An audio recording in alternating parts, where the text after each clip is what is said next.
Super ഫോറിൽ ഒന്നിനൊന്ന് ആവേശകരമായ പോരാട്ടങ്ങൾ മുറുകുകയാണ്. ഇന്ത്യയെ സംബന്ധിച്ച് നാളെ ബംഗ്ലാദേശിനെതിരായ നിർണായക മത്സരമാണ് നടക്കാനായിരിക്കുന്നത്. പാകിസ്ഥാനെതിരായ ആദ്യ മത്സരത്തിൽ ടീം ഇന്ത്യ വിജയം നേടിയതോടുകൂടി ഏറെക്കുറെ ഫൈനൽ സാധ്യതകൾ സജീവമാക്കി തന്നെയാണ് ടീം ഇന്ത്യ മുൻപോട്ട് പോകുന്നത്. നാളെ ബംഗ്ലാദേശിനെതിരായ മത്സരം കൂടി വിജയിച്ച് ഫൈനൽ ബർത്ത് ഉറപ്പിക്കാൻ തന്നെ ടീം ഇന്ത്യ ഇറങ്ങുമ്പോൾ ആദ്യ മത്സരത്തിൽ ശ്രീലങ്കയ്ക്കെതിരെ മികച്ച വിജയവുമായാണ് ബംഗ്ലാദേശ് ഇന്ത്യയെ നേരിടാനായി എത്തുന്നത്. സൂപ്പർ ഫോറിലെ രണ്ടാം മത്സരത്തിനായി ഇറങ്ങുമ്പോൾ ഇന്ത്യയുടെ പ്ലേയിങ് ഇലവനുമായി ബന്ധപ്പെട്ട ചില അപ്ഡേറ്റുകൾ പറയുന്നുണ്ട്. പാകിസ്ഥാനെതിരായ മത്സരത്തിൽ ഫീൽഡിംഗിൽ ടീം ഇന്ത്യ പരാജയമായി മാറിയിരുന്നു. നിർണായകമായ പല ക്യാച്ചുകളും ഇന്ത്യ വിട്ടുകളഞ്ഞത് തന്നെയാണ് പാകിസ്ഥാൻ വലിയൊരു സ്കോറിലേക്ക് നീങ്ങാനായി കാരണമായത്.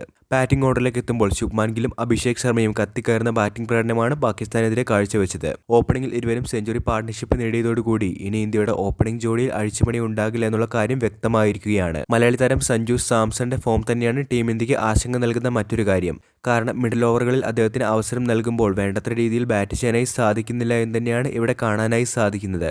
പാകിസ്ഥാനെതിരായ മത്സരത്തിൽ സഞ്ജുവിന് ബാറ്റിംഗിന് അവസരം ലഭിച്ചുവെങ്കിലും അദ്ദേഹം നന്നേ സ്ട്രഗിൾ ചെയ്യുന്ന ഒരു കാഴ്ച തന്നെയാണ് കണ്ടത്. ഇന്ത്യയുടെ ചേസിംഗിന്റെ മൊമെന്റം കുറയ്ക്കുന്നതിനും സഞ്ജുവിന്റെ ഇന്നിംഗ്സ് കാരണമായി എന്നും വിലയിരുത്തുന്നുണ്ട്. മിഡിൽ ഓർഡറുകളിൽ സഞ്ജു പരാജയപ്പെടുന്നത് മൂലം മറ്റൊരു താരത്തെ ടീം ഇന്ത്യ മിഡിൽ ഓർഡറിലേക്ക് പരിഗണിക്കേണ്ട ഒരു സാഹചര്യം തന്നെയാണ് ഇവിടെ വരുന്നത്. ഒമാനെതിരായ മത്സരത്തിൽ സഞ്ജുവിന് ടോപ്പ് ഓർഡറിലേക്ക് അവസരം ലഭിച്ചത് captain Suryakumar Yadav step down ആയതുകൊണ്ട് മാത്രമായിരുന്നു. എന്നാൽ നിർണായക മത്സരങ്ങൾക്കായി ഇറങ്ങുമ്പോൾ സൂര്യ വൺ ഡൗണിലേക്ക് തന്നെ ടീം ഇന്ത്യക്ക് വേണ്ടി എത്തും. അങ്ങനെയുള്ള സാഹചര്യത്തിൽ സഞ്ജുവിന് മിഡിൽ ഓർഡറിൽ മാത്രമേ ബാറ്റിംഗിന് അവസരം ലഭിക്കുകയുള്ളൂ. മിഡിൽ ഓർഡറിൽ സഞ്ജുവിന് ഫോം കണ്ടെത്താനാവാത്തത് തീർച്ചയായിട്ടും ജിതേഷ് ശർമ്മയെ അദ്ദേഹത്തിന് പകരം പരിഗണിക്കാനുള്ള സാധ്യതകൾ തന്നെയാണ് കാണുന്നത്. മിഡിൽ ഓർഡറിൽ സഞ്ജുവിനേക്കാൾ മികച്ച ശരാശരിയാണ് ജിതേഷ് ശർമ്മയ്ക്കുള്ളത്. അതുകൊണ്ട് തന്നെ ബംഗ്ലാദേശിനെതിരായ മത്സരത്തിൽ ഈ ഒരു മാറ്റം ഉണ്ടായേക്കുമെന്നുള്ള റിപ്പോർട്ടുകളാണ് ഇന്ന് ഇൻസൈഡ് സ്പോർട്സിന്റെ ഏറ്റവും പുതിയ പ്ലേയിങ് ഇലവൻ അപ്ഡേറ്റിൽ പറയുന്നത്.